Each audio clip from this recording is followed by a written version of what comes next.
Good evening and welcome to this week's last edition of Primetime News. I'm Joy Goses. We begin in Groot-Oop, where the Ministry of Home Affairs, Immigration, Safety and Security has revealed that 10% of the Namibian populace remain undocumented. Let's get more from this report compiled by Lenia Dishena.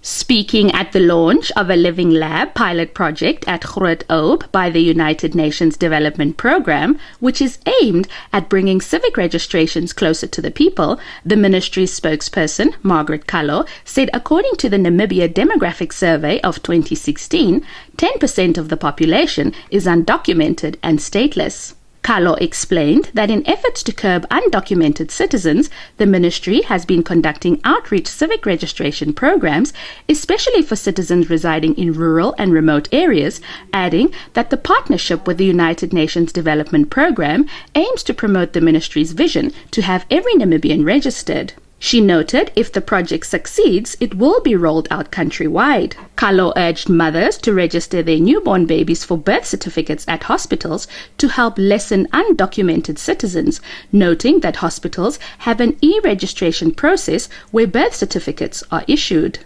A new Windhoek Municipal Council Management Committee was elected on Tuesday night, following a failed attempt by former management committee members of the Independent Patriots for Change to block the process through an urgent court application. Lenia Dishena again filed the story. The new management committee was elected at a special council meeting after the Windhoek High Court dismissed an urgent application on Monday by 4 former management committee members to stop a motion of no confidence in the committee. The 5th Management Committee member was Landless People's Movement LPM politician Ivan Schryver, who did not form part of the legal battle. The motion was invoked by affirmative repositioning councillor Ilse Keister in July 2022. She accused the former management committee of gross incompetence and exposing of the council to external forces. She also accused the management committee of failing to inspire confidence among Windhoek residents. On Monday, her motion succeeded to remove the IPC quartet Ndeshihafela Laranji, Jurgen Hecht, Ben Araib, Ottilie Ukule, and LPM Schryver. They were replaced by SWAPO's Sam Nujoma and Austin Kwenani, Popular Democratic Movement's Clemencia Hanses, Keister and Schryver, the only surviving member from the previous management committee. Keister is the new management committee chairperson. On to neighboring Angola, where citizens today eagerly awaited the outcome of the most tightly contested vote in its democratic history, with earlier results showing a wide margin for incumbent João Lourenço, but the opposition also claiming a lead. Michael Matimba brings us this report. Vote counting commenced after polls closed on Wednesday in the oil-rich country, where multi-party elections were only introduced in 1992. The election had been overshadowed by Angola's many troubles: a struggling economy, inflation, poverty and drought, compounded by the death of a former strongman president. Preliminary results published earlier on Thursday by Angola's Electoral Commission gave the ruling People's Movement for the Liberation of Angola MPLA 52.08% of the vote, with more than 86% of ballots counted. The main opposition group, the National Union for the Total Independence of Angola UNITA, led by Alberto Costa Jr., was at 42.98%. An earlier count released overnight had given a much wider margin to the MPLA, which has ruled Angola for nearly 50 years after the country gained independence from Portugal. Residents in Luanda reacted with mixed feelings to the preliminary count that was given ample coverage by local media, with state newspaper Jornal de Angola's front page today saying MPLA leads the count. Reporting for Primetime News, I'm Michael Madimba. On to continental news. Fighting erupted between government forces and Tigrayan rebels in northern Ethiopia on Wednesday, shattering 5 months of truce and dealing a blow to peace efforts. Lydia Pitiri gives us this report. Reports of fresh offensives were followed by Ethiopia's Air Force announcing it had downed a plane carrying weapons for the Tigray People's Liberation Front. The government of Prime Minister Abiy Ahmed and the rebels have accused each other of undermining efforts to peacefully resolve the brutal 21-month war in Africa's second most populous nation and traded blame over who was responsible for returning to combat. UN Chief Antonio Guterres said he was deeply shocked by the renewed fighting and appealed for an immediate cessation of hostiles and for the resumption of peace talks. The head of the African Union Commission, Moussa Faki Mahamat, called for a de-escalation and the resumption of talks to seek a peaceful solution. The Tigray People's Liberation Front said government forces and their allies had launched a large-scale offensive towards southern Tigray early Wednesday after a months-long fall in fighting. But the government accused the Tigray People's Liberation Front of striking first and violating the ceasefire. The conflict has killed untold numbers with widespread reports of atrocities, including mass killings and sexual violence. When we return, investment and export promotion attachés deployed.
Tonight, in our Primetime Buzz segment, the Namibia Investment Promotion and Development Board has announced the appointment and deployment of 5 investment and export promotion attachés to selected markets.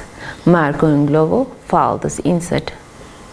In a statement availed to Nampa on Wednesday, the Namibia Investment Promotion and Development Board said the 5 are Teresa Sipio for Sub-Sahara Africa, based in Pretoria, South Africa; Tunga Mboti for North Africa and the Middle East, based in Cairo, Egypt; Tina Handima for Asia Pacific, based in Beijing, China; as well as Luaba Jario for the Americas, based in New York, the United States of America. The 5 attachés assumed their duties on the 1st of September 2022. The statement said this follows the development of the Foreign Representation Framework, which provides the guiding principles for foreign representation deployment and enables the board to implement result-driven investment promotion and facilitation. It added that the 5 will play an oversight role for locally recruited staff and other stakeholders in other countries in their regions to maximize the utilization of limited resources. Reporting for Primetime Biz, I'm Michael Madimba. Onto the gaming industry. Sony's PlayStation 5 is already notoriously difficult to find, and earlier today, the popular consoles manufacturer revealed that it would become more expensive for gamers in many parts of the world. Selima Shimofeleni Masiba brings us this report. The company's top official, Jim Ryan, said Sony Interactive Entertainment has recommended raising the console's retail price in Europe, the United Kingdom, Japan, China, Australia, Mexico, as well as Canada. US consumers will be spared from the hikes, Ryan said, without providing further explanation. The price rises will see a PS5 digital edition retail in Europe for €449.99, up from €399.99. The same console will be sold in the UK for £389.99, up from £359.99, and in Japan for 49.478 yen, up from 43.978 yen. Sony blamed high global inflation rates as well as adverse currency trends for the price increases. Reporting for Primetime Biz, I'm Michael Madimba. That's all the top news we had for you this evening. With me, Joy Gorses. Sport Planet is up next.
Welcome to Sport Planet, the segment that brings you sport in action within and beyond Namibia. Good evening to you all. I'm Michael Madimba. Our sports correspondent Hesron Kapanga is currently on the ground in South Africa, tracking our girls on the road to qualification for the 2023 Netball World Cup. Reports that the Desert Jewels prospects of representing Namibia at the prestigious tournament came to a grinding halt after a 43-45 defeat against Botswana on Wednesday. Now, Namibia, who had a little bit of hope of making it out of the group stages as runner-ups, needed to beat Botswana and hope for Tanzania and South Africa to beat Zimbabwe in their third and fourth matches at the championship. Switching attention to some rugby. Rhys Hodge was recalled to start at fullback to deal with an expected aerial assault from world champions South Africa on Saturday, as Australia coach Dave Rennie rang the changes. The 57-test utility Hodge comes in for Tom Wright after the Wallabies struggled under the high ball in a demoralizing defeat to Argentina in San Juan just under a fortnight ago.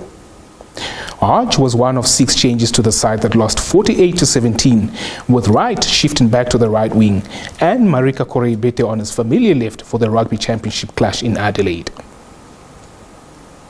Stand by for your sports roundup.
With the sports news, we've come to the end of this week's cast of Primetime News.